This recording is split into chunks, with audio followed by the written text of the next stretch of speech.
गतियोमयः यः स्वयं कर्मि बन्धो घोरं दुःखं भवगतो दुर्निवारः करोति तस्याप्यस्य त्वयि जिनिरवे भक्तिरुन्मुक्तये चेत् जेतुं शक्यो न तया को परस्तापे हेतुः। 11 जानासि त्वं मम भवे यच्यादृक्षिदुःखं जातं यस्य स्मरणमपि मे शास्त्रवन्निस्मिनष्टे तं सर्वेशा सक्रपिति चेत् त्वामुपेतोऽस्मि भक्त्या यत्कर्तव्यं तदेह विषये देवेव प्रेमाणं प्रापदैवं तविनुति पदै जीविकेनो विदिष्टै पापाचारी मरणसमये सारमेयो विशौक्यं कः सन्देहो इदोपि लभते वास्वश्रीप्रिवृतं जलपैजाप्यैर्मणिभिरमलैस्त्वन्नमस्कारचक्रं शुद्धे ज्ञाने शुचिने चरिते सत्यपि त्वय्यनि च भक्तिर्नोचेदनवधि सुखा वंचिका कुञ्चिकेयं शक्योद्घाटं भवति कथं मुक्तिकामस्य पुंसो मुक्तिद्वारं परिदृढमः मोहमुद्रा कवाटम। कल अपन ने पढ़ा था, हे भगवान, आपकी जो भी सेवा भक्ति गुणगान करता है उससे आपको लाभ नहीं है, लेकिन जो आपकी स्तुति है वह संसार से पार कराने वाली है, इसलिए उस स्तुति से स्तोता को ही लाभ होता है। किसको लाभ होता है? स्तुति करने वाला जो होता है उसको क्या होता है? लाभ मिला करता है। चाहे वह इंद्र हो या चाहे मनुष्य हो, जो भी होंगे स्तुति करेंगे तो स्तुति करने का सबसे ज़्यादा फल किसको मिलता है? यानी सबसे अच्छी स्तुति करने में यदि कोई समर्थ है तो वो होते हैं इंद्रगण। कौन होते हैं? देवगण, क्योंकि वो भगवान के चरणों में दिव्य वस्तुओं को समर्पित करते हैं। और अष्टमी, चतुर्दशी और अष्टानी का पर्व में अपने निवास स्थान को, भवनों को छोड़ करके नंदीश्वर द्वीप में जाके क्या करते हैं? 24 घंटे आराधना करते हैं। यानी अष्टमी चतुर्दशी को तो पूरे 24 घंटे और अष्टानिका में पूरे 8 दिन वहीं रह के क्या करते हैं? आराधना किया करते हैं। इसलिए सबसे अच्छी आराधना करते हैं तो कौन करते हैं? देव। लेकिन सबसे ज़्यादा फल मिलता है मनुष्यों को, जबकि हम देवों जैसी स्तुति, देवों जैसी भक्ति नहीं कर पाते। उसका कारण ये है, देव जो हैं असंयम के साथ भक्ति करते। किसके साथ में? असंयम के साथ करते हैं। और मनुष्य जो हैं वो संयम के साथ करते। किसके साथ में? व्रत और संयम लेकर के देव लोग भगवान की अष्टानिका में 8 दिन 24 घंटे पूजन करते हैं। यदि उनको भूख की इच्छा हो गई, प्यास की इच्छा हुई, तो उनके गले में अमृत वहाँ भी झर जाएगा, उसको वो रोक नहीं सकते हैं। और अपन लोगों को भूख प्यास लगे है पूजन करते समय तो अपन रोक के आते हैं। मंदिर के प्रवेश करने के पहले ही पैर धोते ही अपन संकल्प कर लेते हैं, जब तक हम जिनालय में रहेंगे तब तक हमारे चारों प्रकार के आहार जल का क्या है? त्याग है। कदाचित उदीरना हो भी जाती है तब भी हम उसमें प्रवृत्ति नहीं करते हैं, तो कर्म की निर्जना ज़्यादा होती है। और भगवान की अभिषेक पूजन में देव लोग भी स्नान करते हैं। हम लोग पढ़ते हैं भक्ति में दिव्येणे नहाणेणे, दिव्येणे दिवेणे दिव्येणे पुप्पेणे दिव्येणे धुवेणे दिव्येणे वासेणे, यानी वो सब दिव्य दिव्य वस्तुएं चढ़ाते हैं। दिव्य वस्तु का अर्थ होता है कल्प वृक्षों से प्राप्त वस्तुएं क्या करते हैं, वो समर्पित करते हैं। और कल्प वृक्ष से जो भी वस्तुएं मिलती हैं उनमें तृष जीव नहीं होते। किनमें? कल्प वृक्ष से जो भी वस्तुएं मिलती उनमें जीव हिंसा नहीं होती है, जीवों से क्या है वो रहित तो होते हैं। इसीलिए उनको स्तुति से पुण्य का लाभ ज़्यादा होता है, लेकिन असंयम के कारण इच्छित फल नहीं मिलता है। मनुष्यों के लिए संयम के कारण इच्छित फल की क्या होती है, प्राप्ति होती है। इसलिए देव भी स्नान करके पूजन करते हैं। अपन को भी क्या करना चाहिए, स्नान करके ही मंदिर आना। और कई लोग कैसे आते हैं, बगैर स्नान करे आते हैं, बाहर से खड़े खड़े दर्शन करे और देखा अभिषेक और चले जाते हैं, फिर 8-9 बजे नहा के आते हैं। कुछ महिलाओं को भी देखा हमने, कुछ पुरुषों को भी देखा है। 2-3 महिलाओं को तो हमने 5:30 बजे 5:15 बजे देखा, मंदिर खुलता है और बाहर ही से दर्शन करके क्या हो जाते हैं, चले जाते हैं। तो हमने कहा देखो कितना प्रमाद है, स्नान करके अंदर जाएंगे उसका पुण्य अलग मिलेगा, और बाहर से अपन बगैर स्नान के दर्शन करके चले जाते हैं उसका पुण्य नहीं मिलता। अपितु उससे हमें जिन बिंब की आराधना ही होती, क्या होती है, क्योंकि स्नान करके ही दर्शन करना चाहिए। अब आगे दे रहे हैं, हे भगवान आपकी वचन प्रवृत्ति और हमारी वचनों की प्रवृत्ति में क्या है, अंतर है। क्या है, अंतर है। आपके वचन छायक हैं और हम लोगों के वचन छायक नहीं हैं। आपने राग द्वेष पर विजय प्राप्त की है, हम लोगों ने विजय प्राप्त नहीं की है। इसलिए हे भगवान वो इच्छित फल देने वाले यदि कोई होते हैं तो आपके वचन ही होते हैं। विरतेर वाचा मपर सदृशी न त्वामन्येन तुल्यः स्तुतियुद्गारः कथमेव ततसे त्वय्यमी नः क्रमन्ते मय्यं भुवंस तदपि भगवन् भक्ति पीयूष पुष्टास ते भव्याना मभिमत फलः पारिजाता भवन्ति प्रेतिर्वाचा मपरसदृशी न त्वमन्येन तुल्यः स्तुतिकारः कथमिव ततस्तय्यमेनः क्रमन्ते मय्यं भुवंस तदपि भगवन् भक्ति पीयूषपुष्टास्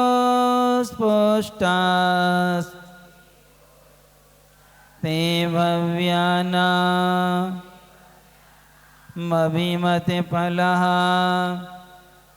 पारिजाता भवन्ति प्रेतिर्वाचा मपरिषदृशी न त्वमन्येन तुल्यः स्तुतिकारः कथमिव ततस्त्वय्यमेनः क्रमन्ते मय्यं भुवंस्तदपि भगवन् भक्ति पीयूषपुष्टास्ते भव्यानामभिमते फलः पारिजाता भवन्ति। अतुलनीय हो स्वयं में आप में वचन आपके अनुपम है।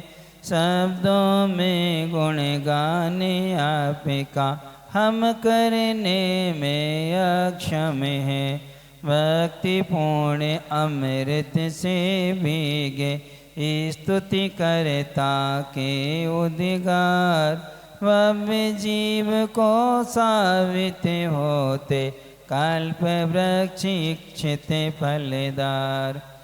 अब यहाँ दे रहे हैं भगवान हे स्वामिन हे भगवान वाचामृत है आपकी वचनों की प्रवृत्ति यानी आपकी दिव्य ध्वनि अपर सदृशी न दूसरों के समान नहीं है। आपकी दिव्य ध्वनि जो है अन्य किसी भी गणधर आदि मुनिराज आदि या अन्य मनुष्यों के समान नहीं है।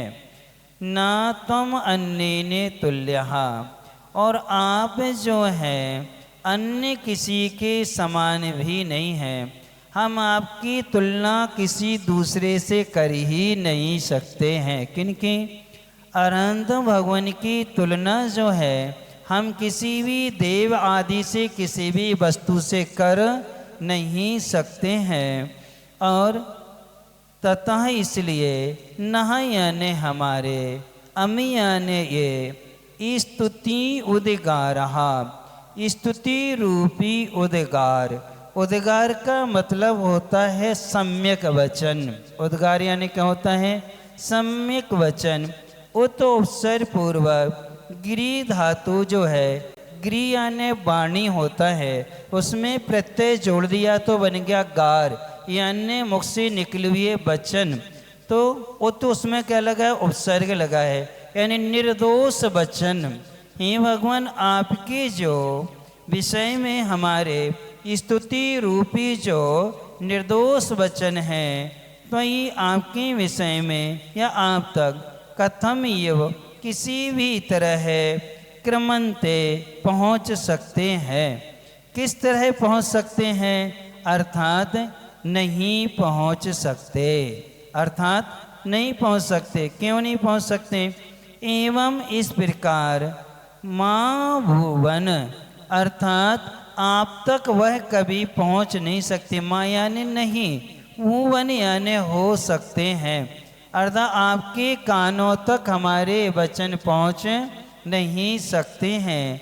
तदपि फिर भी भक्ति पीयूष पुष्टा भक्ति रूपी पीयूष यानी अमृत से पुष्टा यानी भरे हुए दिव्य स्तुति उद्गार स्तुति रूपी जो उद्गार हैं भव्य नाम भव्य जीवों को अभिमत फला इच्छित फल देने वाले पारिजाता भवन्ति।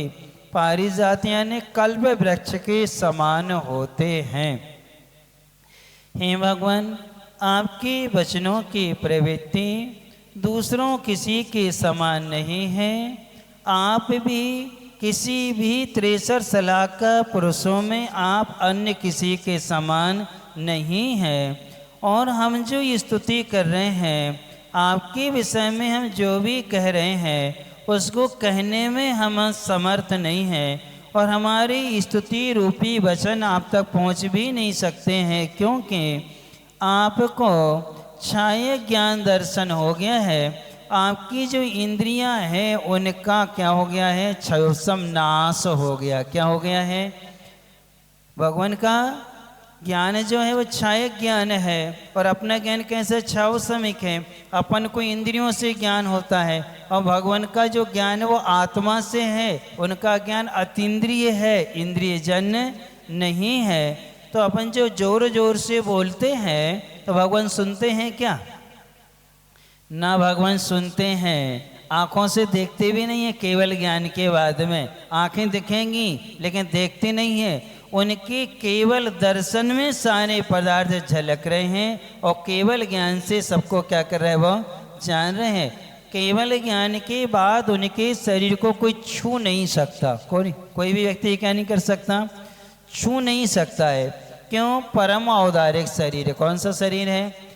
गणधर भी चाहें छूना तो वो भी छू नहीं सकते हैं। किनके शरीर को? अरंद भगवान के परमावधानिक शरीर को, क्योंकि अब उनका छाया ज्ञान हो गया है, इंद्रिय के विषय क्या हो गए हैं, नाश हो गए हैं। छाओ समय ज्ञान नहीं, उनको कौन सा ज्ञान है, छाया ज्ञान दर्शन। इसलिए हमारे वचन जो हैं आप तक तो नहीं पहुंच सकते हैं, आप सुनते भी नहीं हैं, लेकिन आपके प्रति जो हमारा समर्पण है, आपके प्रति जो हमारा लगाव है, उस लगाव से, उस भक्ति के वशीभूत होकर के हम जो भी आपके विषय में कह रहे हैं उससे हमें ही लाभ होता है। अर्थात वह स्तुति कल्प वृक्ष के समान फलित तो होती। किसके समान, कल्प वृक्ष ऐसे वृक्ष होते हैं उनसे तुम जो मांगो वो मिल जाएगा। लेकिन इतना ध्यान रखना, कल्पे वृक्षों से दशांग भोग मिलेंगे। क्या मिलेंगे, 10 प्रकार के कल्प वृक्ष होते हैं, उनसे 10 प्रकार की भोगोपभोग सामग्री मिल जाएगी। और तुम उससे जाके घर मांगो, वो घर दे देगा, बनाना तुम्हें पड़ेगा, सारा मटेरियल दे देगा तुम्हारे लिए, अब बनाओ अपने हाथ से तुम। लेकिन तुम उनसे कहो हमें प्रीतमा जी दे दो, नहीं देगा। आप वहाँ पर जाओगे वाद्यांग नाम के वृक्ष के सामने, वहाँ आप जाओगे वाद्य यंत्र मिल जाएंगे, लेकिन आप उससे कहो कि हमें कोई स्तोत्र सुना दो, तो सुनाने वाला नहीं है। आप उनसे कोई भी यानी धर्म करने की कोई भी सामग्री कल्प वृक्षों से मिलती नहीं है। सिर्फ क्या मिलते हैं, भोग और भोग की सामग्री मिला करती हैं। भोग में यही तो होता है, वो वृक्ष से जाएंगे, मकान की सामग्री मांग के लाएंगे, बनाएंगे, पसंद नहीं आएगा मिटाएंगे, फिर मांग के लाएंगे, फिर बनाएंगे, 24 घंटे इसी में लगे रहते हैं। अच्छा, सूर्य चंद्रमा वहाँ है नहीं, कहाँ पर, भोग भूमियों में क्या नहीं है, सूर्य चंद्रमा वहाँ पर है नहीं है। वहाँ ज्योतिरांग के वृक्ष होते, कौन से, कल्प वृक्षों में ज्योतिरांग जाति के जो वृक्ष होते हैं उनकी इतनी कांति होती कि सूर्य के प्रकाश की आवश्यकता ही नहीं है, और न चंद्रमा के अंधेरा भी नहीं होता है। वहाँ चंद्रमा निरंतर बना रहता है, अपने यहाँ तो घटता बढ़ता है। शुक्ल पक्ष से कृष्ण पक्ष आता है, वहाँ तो शुक्ल पक्ष जैसा ही क्या है, बना रहता है। इसलिए हे भगवान, आपके जो वचन हैं वो कल्प वृक्ष के समान है। स्तुति करने से हम जो इच्छा करेंगे वो इच्छा हमें क्या है, मिल जाती है। क्या करने से, भगवान की स्तुति करने से। तो स्तुति कैसे करना चाहिए, स्तुति के लिए ये जरूरी नहीं है कि हम शब्दों को छंद में बनाएं, दोहा में बनाएं, ये कोई ज़रूरी नहीं है। उनके प्रति जो जो अच्छे अच्छे वचन हैं उनको कह देना भी क्या कहलाती है, स्तुति कहलाती है। एक सिद्धप्पा नाम के मुनि महाराज हुए हैं, दक्षिण भारत के थे। वो महाराज जी के पास में बहुत सारी रिद्धियाँ थीं। आज से 400 वर्ष पहले की घटना है। उन महाराज जी के पास में कुछ ऐसा प्रसंग आ गया जिसके कारण से श्रावक खोजते खोजते 6 माह हो गए थे, और दिल्ली पर संकट था कि नवाब ने कह दिया यदि तुम्हारे कोई साधु आए और शास्त्रार्थ में मंत्र तंत्र में यदि हमारे इनको फकीरों को या काजियों को पराजित कर दिया तो तुम्हें छोड़ दिया जाएगा, और नहीं कर पाए तो सबको हमारा धर्म इस्लाम धर्म स्वीकार करना होगा। अब खोजते खोजते वो महाराज मिले, एक रात बची थी शेष। उन महाराज से निवेदन किया, महाराज अब हमारी पूरी दिल्ली के लाखों लोग क्या बन जाएंगे, मुस्लिम बन जाएंगे, ऐसा संकट है। और उसने पूरा पहरा रखा लगा रहा था, यानी उसने मंत्रवादियों को भी खड़ा कर रखा था, कोई अंदर आ भी ना पाए। महाराज ने कहा कर्म पे भरोसा रखो, अपनी स्तुति भक्ति पर भरोसा रखो, और इच्छित कार्य की प्राप्ति हो ही जाती है यदि समर्पण हो। महाराज ने कहा वो चटाई बिछी उस पर सो जाना, तुम लोग रात में विश्राम करो वहीं। इतना कह दिया। सुबह देखा तो सब दिल्ली में, महाराज भी और वो श्रावक भी सुबह उठे तो कहाँ, और वो भी कहाँ पर पहुँचे, लाल मंदिर में। कहाँ पर पहुँचे, लाल मंदिर में, चांदनी चौक पर जो है। अब वहाँ लाल मंदिर में सबने देखा, अरे हम कहाँ हैं, दिल्ली में है। तब महाराज ने कहा जाओ नवाब से कह के आओ कि हमारे गुरु आ गए हैं, हम तैयार हैं। किसके लिए, अब वहाँ पर उनके मंत्रवादी थे। अब उसको बादशाह को बड़ा आश्चर्य हुआ कि जे महाराज आ कैसे गए, यहाँ तो कोई था नहीं, ऐसा तो नहीं लोगों ने यहीं किसी को बना लिया हो और 6 माह अच्छी साधना कराई हो। देखते हैं। अब उनसे कहा, महाराज के साथ में जब जाने लगे उसकी सभा में, तो उनके लोगों ने महाराज के कमंडल में मछली बना दी मंत्र से। क्या बना दी, और कहने लगे ये महाराज हिंसक हैं, ये कमंडल में मछलियों को पाल के रखते हैं। क्या रखते हैं, मछलियों को पाल के रखते हैं। जब ऐसा कहा तो महाराज ने सुना, तो महाराज ने कमंडल उल्टा कर दिया। उसमें से कुछ भी नहीं निकला। किसमें से, कहाँ है, तुम्हारी बात क्या हो गई, सारी सभा में हंसी आ गई कि आप कह रहे थे कि मछली रखे हैं और महाराज ने कमंडल उल्टा किया तो उसमें भी कुछ भी नहीं था। अब उन्होंने पुनः कहा कि इन महाराज के बालों में लाखों कीड़े हैं। क्या हैं, लाखों जू होती हैं, अर्थात जी हिंसक होते हैं। क्या होते हैं, तो दिखवाया गया। जब देखा बाल बिल्कुल छोटे छोटे, वहाँ कुछ भी नहीं, वो महाराज भी कम नहीं थे। तब फिर महाराज ने वहाँ उपदेश दिया। उपदेश दे करके महाराज चले गए और ऐसी बीमारी फैला गए कि वो थक गया, यानी कि उनको 2 नंबर चालू कर दी। जितने थे वो सारे के सारे उठ के आ ही नहीं पा रहे वहाँ से। अब उनके हकीम आए, उन्होंने बहुत प्रयास किया और हकीम ने तो एक गिलास में जल लिया, उसमें दवाई डाली, वो जल का जो पानी था वो पानी बर्फ बन गया। अब वो दवाई राजा को खिलाई जा रही है, मंत्रियों को खिलाई जा रही है, जितने थे 150-200 लोग थे सबको खिलाई जा रही है। पेट का मटेरियल नहीं जम रहा, वो तो बिल्कुल, और पेट में दर्द भी भयंकर, कोई उपचार नहीं उसका। और महाराज आराम से यहाँ बैठे, अपन लोगों किसी को नहीं, उनके जितने समर्थक थे सबके लिए ऐसा करा दिया। तब और फिर रात में उनकी अच्छी धुनाई भई, किनकी, अच्छी पिटाई भई, किनकी, राजा की भी, मंत्रियों की भी, जितने सैनिक आदि थी सबकी अच्छी से क्या करी, देवों ने पिटाई करी। अब उनसे एक ही बात, जब तक तुम जैनों से क्षमा नहीं मांगोगे तब तक ये संकट दूर होने वाला नहीं है। और सुनो राजन, 2 दिन का समय है, 2 दिन के भीतर क्षमा नहीं मांगी तो कोई भी जीवित भी नहीं बचेगा और सब बीमारी से क्या हो जाएंगे।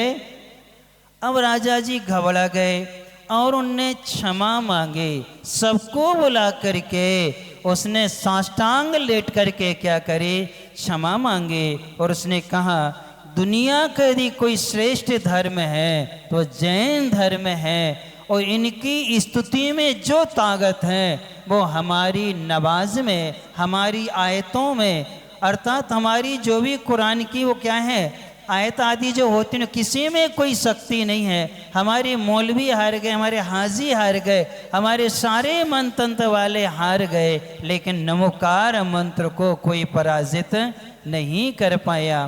तो ये भगवान की स्तुति का ये प्रभाव है कि अच्छे मन से की जाती है, इच्छित फल की क्या होती है, प्राप्ति हो जाया करती है। इसलिए उस समय महाराज ने किसके बल से, माता की स्तुति के बल से वहाँ दक्षिण में थे और उनसे कहा सब लोग दरी पे सो जाओ। सुबह कहाँ गए सब, एक रात बचे थे और महाराज यदि उस समय उस विद्या का प्रयोग नहीं करते, उसका यदि प्रयोग नहीं करते तो आज दिल्ली में ना जैन धर्म होता और ना मंदिर होते। कितना बड़ा उन्होंने क्या किया है। आप लोगों के पास हम देखेंगे, पुस्तक हमारे पास होगी तो हम आपको दे देंगे पढ़ना। ऐसी उसमें सैकड़ों घटनाएं दी हैं। उन महाराज ने कितनी धर्म की क्या की है, प्रभावना की हुई है। उसके बाद उन्होंने समाधि पूर्वक क्या किया है, मरण भी किया हुआ है। इसलिए विदेशों में, नेपाल में और चीन में और तिब्बत में एक थेरेपी होती है। वो मात्र नमोकार मन से इलाज करते। किससे?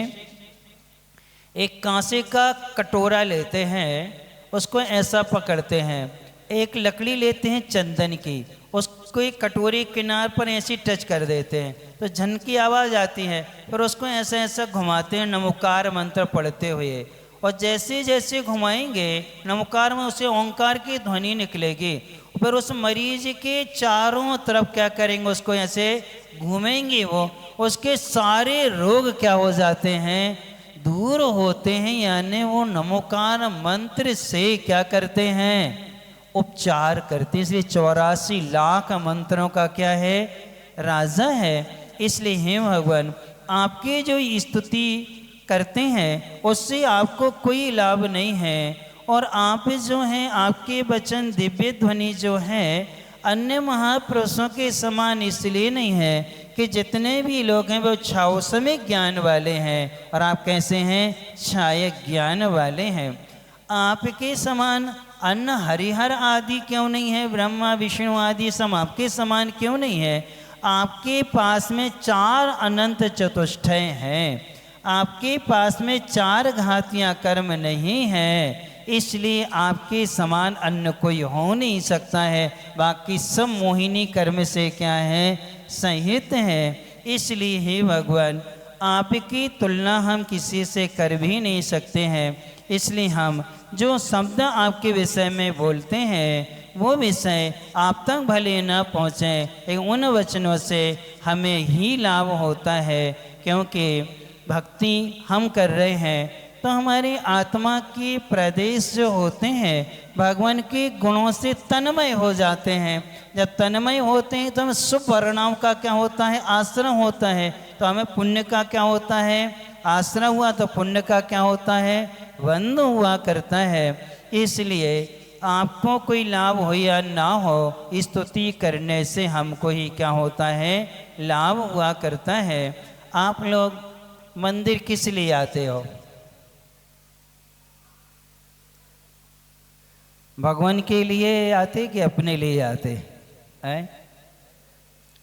किसके लिए आते हो? भगवान के लाने। भगवान के लिए तो आते हो कि अपने लिए आते? अपने लिए आए होते तो अभी तक आप में परिवर्तन होता। क्या होता? अपने में कुछ तो परिवर्तन होता। वो वीतराग है तो अपन में सादगी तो क्या है, आ ही गई होती।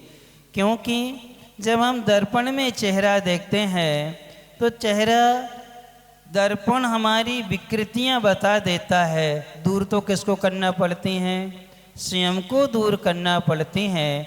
हम भगवान रूपी दर्पण में हम अपना जीवन देखते हैं, हमें पश्चाताप भी होता है। आप 18 दोषों से रहते हैं, हम दोषों से क्या हैं, संहित हैं। लेकिन इतनी गहरी फीलिंग कब होती है, हम आप जैसे कब बनेंगे। तो आप जैसे कब बनेंगे, उसके लिए जैसा पुरुषार्थ आपने किया है वैसा पुरुषार्थ अपन को भी क्या है, करना होगा। तभी तो हम उस पुरुषार्थ से आप जैसे क्या हैं, बनेंगे। लेकिन अपन तो देख आए बस। क्या उनके लाने? वो हमने कहानी सुनाई थी ना, एक कहानी याद है? वे बैठे डॉक्टर बच्चे को ले जाता था। वो क्या कहा था, डॉक्टर को दिखा ला, तो वो क्या कर देता था, वो बैठे, उस डॉक्टर वहां बैठे हैं, बस इतना दिखा के ले आता था। तो क्या हो गया था? क्यों? डॉक्टर को दिखाना सो देखें ऐसे अपन भी जाते हैं, वे बैठे संभवनाथ जी, वे बैठे मुनि सुब्रतनाथ भगवान, सो यहीं से देखे और देख के, लेकिन उनसे संपर्क नहीं करते। अपन क्या नहीं करते? संपर्क का मतलब है हमें उनके गुणों से जुड़ कर के अपने दुर्गुणों को क्या करना है?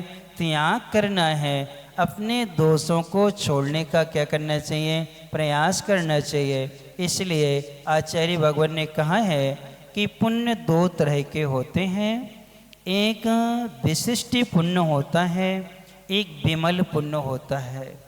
विशिष्ट पुण्य क्या है? विशिष्ट पुण्य है उच्च कुल का मिलना, फिर अच्छा शरीर मिलना, फिर भोगो भोग की सामग्री मिलना, जिन्हें बिंब आदि सब मिल जाना, ये कहलाता है विशिष्ट पुण्य। कौन सा पुण्य? ये विशिष्ट पुण्य है। और विमल पुण्य क्या है?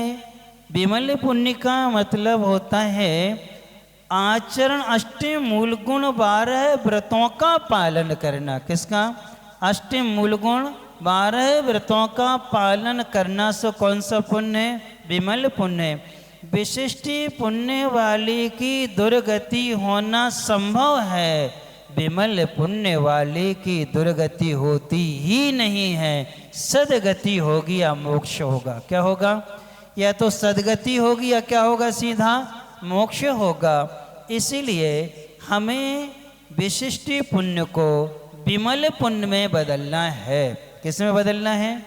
विशिष्ट पुण्य को किस में बदलना है? विमल पुण्य में बदलना है। क्योंकि 2 चक्रवर्ती नरक और 2 चक्रवर्ती स्वर्ग गए।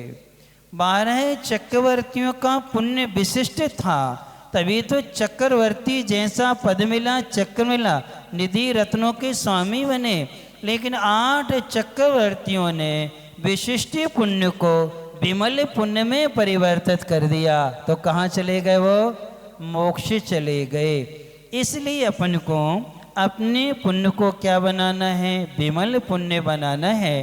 अर्थात संयम के साथ में, व्रतों के साथ में, त्याग के साथ में जब भगवान की स्तुति करते हैं तब हमें नियम से सदगति की क्या होती है? प्राप्ति होती है। इसलिए श्लोक वार्तिक हम पढ़ रहे हैं, उसमें आया ये विशिष्ट पुण्य और विमल पुण्य। तो सीधा है कि विशिष्ट पुण्य से पाप कर्म का बंध होता है, पुण्य क्षीण होता है। विमल पुण्य से पुण्य बढ़ता है। असंख्यात गुणी कर्म की क्या होती है? निर्जरा होती है। विमल पुण्य से बंध नहीं होता। क्या नहीं होता? क्या नहीं होता? बंद नहीं होता है। इसलिए अपन को क्या करना चाहिए? अपने विशिष्ट पुण्य को विमल पुण्य में परिवर्तित कर देना चाहिए। ओम ह्रीं भव्यानाम अभिमत फलदायक कल्पवृक्ष शमशी विषवनाशिनीन्द्राय नमो नमः। भव्य जीवों के लिए इच्छित फल देने में कल्प वृक्ष के समान ऐसे वृषभनाथ भगवान को हम क्या करते हैं? बार बार नमस्कार करते हैं।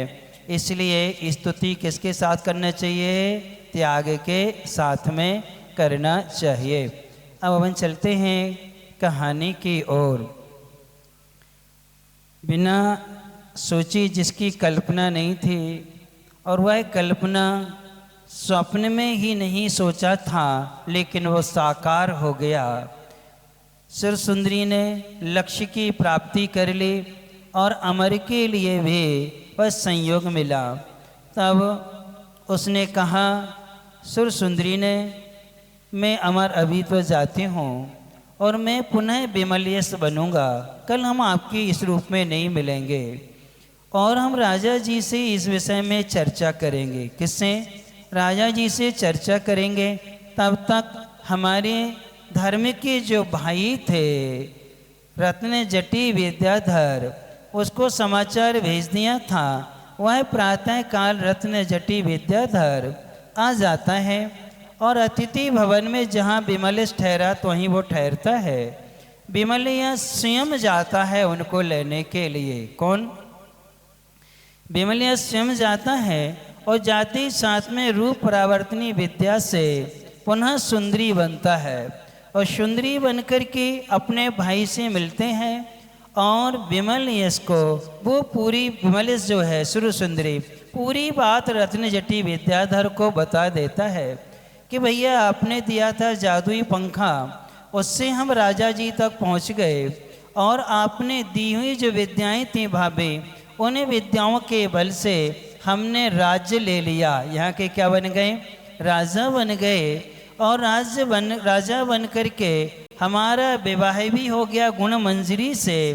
और अब आपको हमारे पति हमें मिल गए हैं, अब आप चलें और चल कर के सारी बात बताएंगे वहाँ पर, ताकि संदेह ना हो।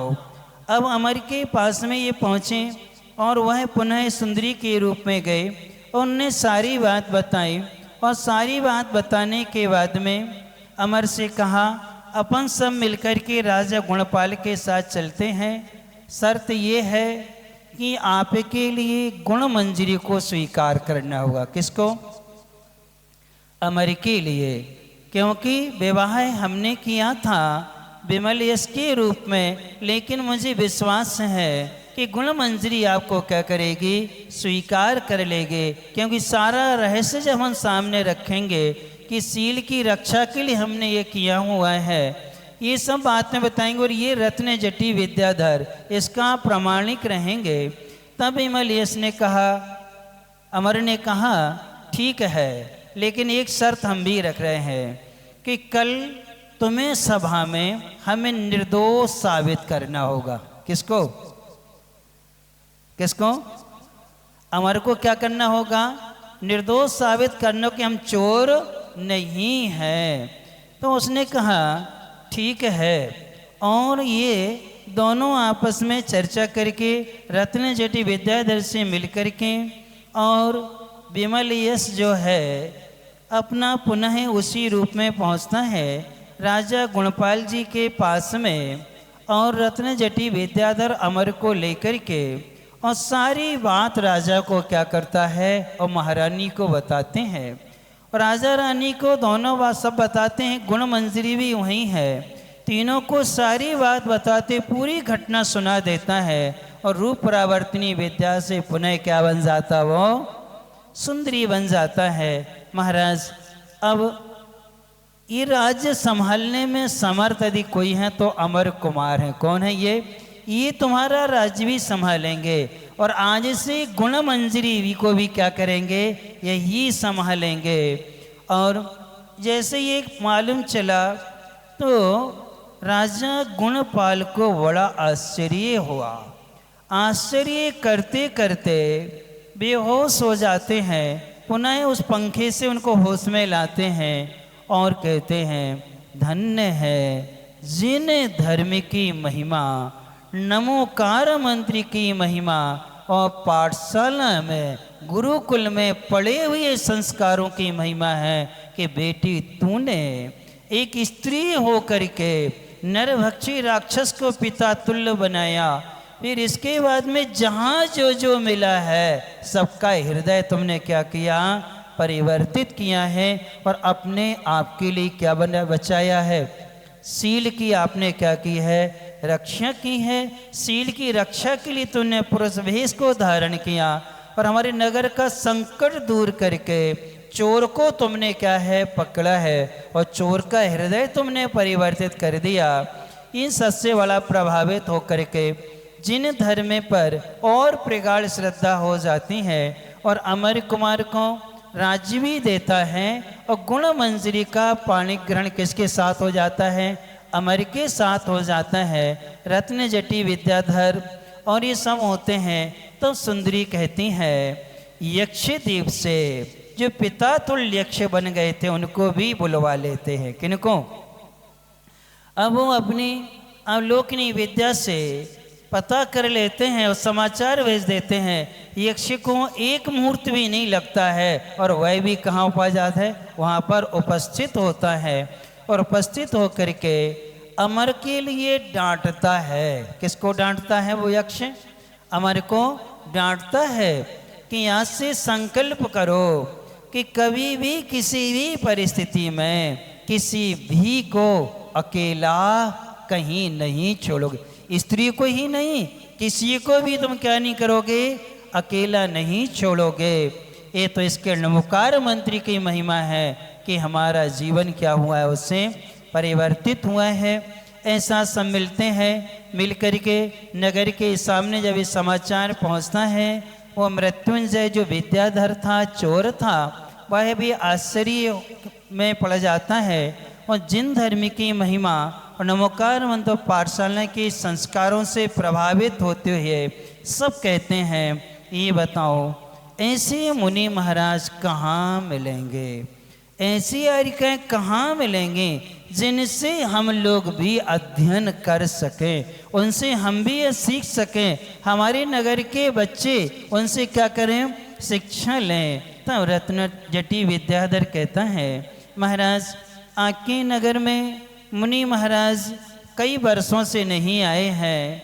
वो कहता है, राजन मैंने अपने जीवन में महाराज देखे ही नहीं है। यहाँ तो क्या है, मंदिर तो है, जिनालय है, हम अभिषेक पूजन करते हैं, लेकिन विमले से अभिषेक नहीं करता था।